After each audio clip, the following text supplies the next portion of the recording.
Salam sejahtera untuk kita semua. Saya Melina dari Universitas Advent Indonesia dengan nomor induk mahasiswa 1932075. Saya akan menjelaskan implementasi dari materi statistik bisnis semester 3 yang sudah saya pelajari selama 1 semester. Itu adalah data yang sudah saya kumpulkan melalui Google Form tentang pengaruh jumlah SKS yang diambil terhadap IPK semester terakhir. Lihat di sini bahwa data responden yang sudah saya kumpulkan berisi 30 data yang sudah saya pilih juga, dan ini juga semuanya beragam. Baik, di data acak ini bisa kita lihat bahwa saya sudah memisahkan NIM dengan nomor depan 17, NIM depan nomor 19, NIM depan nomor 18 dan 20.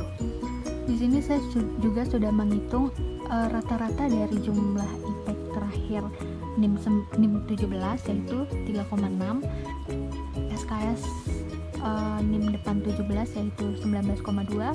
Begitu pula dengan NIM depan 19, saya sudah hitung rata-ratanya IPK terakhir mereka 3,44 sekian, dengan SKS juga 22,2 sekian. Begitu pula dengan NIM depan 20 yaitu 3,6 dengan SKS mereka 22,3. Jadi dapat disimpulkan bahwa angkatan 2017 mempunyai responden 5 dengan SKS 19 dan IP 3,6 sebagai rata-rata. 2019 responden 22, SKS rata-rata 22 dan IP rata-rata 3,4. 2020 dengan responden 3, SKS rata-rata 22 dan IP rata-rata 3,6. Di sini juga saya sudah jumlahkan SKS-nya dan saya sudah membentuk menjadi data X. Jadi saya mengubah SKS menjadi X dan IP menjadi Y dan datanya menjadi seperti ini. Di sini saya akan menjelaskan distribusi frekuensi dari variabelnya. Jadi saya menaruh jumlah SKS-nya 23 SKS, ada 15 orang, jadi saya urutkan. Dan di sini kita bisa lihat X-min-nya itu kita ambil dari data urut yang pertama, itu 15. Itu juga dengan X maksimumnya yaitu 24. Jadi X ini kita jumlahkan hasilnya semua menjadi 653. Setelah kita masukkan N-nya itu banyaknya data dari semua data. Kita mempunyai data 30. Ya udah kita masukin N-nya 30. Itu juga dengan range. Range ini kita dapat dari X-max kurang X-min, yaitu 24 dikurang dengan 15, hasilnya kita dapat 9. Lalu kita menentukan banyaknya kelas atau K dengan menggunakan rumus Sturges. Rumus Sturges ini sudah pasti rumusnya seperti ini, 1 plus 3,3 log N. Kita masukkan rumusnya, 1 ditambah 3,3 log 30, dan yaitu kita dapati tadi 30. Hasilnya kita temu jadi 5,87 sekian, kita bulatkan menjadi 6. Begitu pula juga dengan menentukan interval kelas. Interval kelas kita dapat dari range dibagi dengan banyaknya kelas, yaitu 9 dibagi dengan 6. Hasilnya kita dapat 1,5, tapi kita bulatkan menjadi 2. Sekarang kita akan melihat tabel distribusi frekuensinya.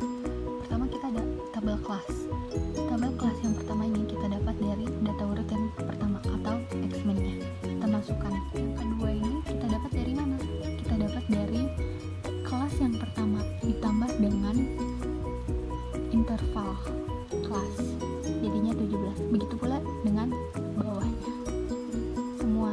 Makanya kita dapat 19, 21, 23. Itu dari nilai atas ditambah dengan interval kelas. Sekarang saya akan menjelaskan tabel frekuensi. Tabel frekuensi ini didapat dari mana? Pertama kita bikin dulu tabel bin. Bin ini kita dapat 16, 18, 20, 22. Itu kita dapat dari kelas yang sebelah kanan ini. Kita masukkan. Lalu kita bikin di dalam data analisis. Data analisis kita masukkan di data analisis yang di sebelah sini. Kita masukkan histogram, nanti dapatlah seperti ini. Setelah itu kita copy paste saja frekuensi yang ini ke dalam sini, lalu kita jumlahkan jadi 30 nya. Kita lihat tepi kelas dari mana